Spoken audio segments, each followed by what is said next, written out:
দর্শক, আজ 21শে মে মঙ্গলবার। জানিয়ে দিচ্ছি টুডেস ওয়েদার।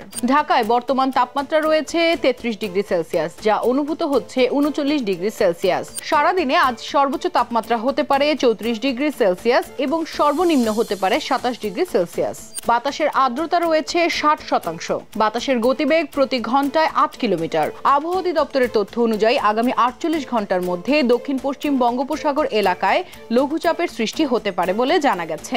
সেই সাথে আরো জানা গেছে কিছু অংশে বিক্ষিপ্তভাবে শিলাবৃষ্টিও হওয়ার সম্ভাবনা রয়েছে। রংপুর, রাজশাহী, ময়মনসিংহ এবং ঢাকা, খুলনা, বরিশালের কিছু অংশে অস্থায়ীভাবে বৃষ্টি হওয়ারও সম্ভাবনা আছে বলে জানা গেছে।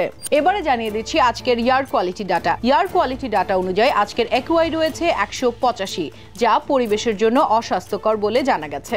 এয়ার কোয়ালিটি ডাটা অনুযায়ী একিউআই যদি 151 থেকে 200-র মধ্যে থাকে, সেটাকে রেড অ্যালার্ম বলা হয়। এই সময়টাতে শারীরিক অসুস্থতা দেখা দিতে পারে। সেই ক্ষেত্রে অবশ্যই অতিরিক্ত তৈলাক্ত খাবার থেকে দূরে থাকতে হবে এবং পর্যাপ্ত পরিমাণ পানি পান করার ক্ষেত্রে সচেষ্ট হতে হবে। এই ছিল টুডেস ওয়েদার।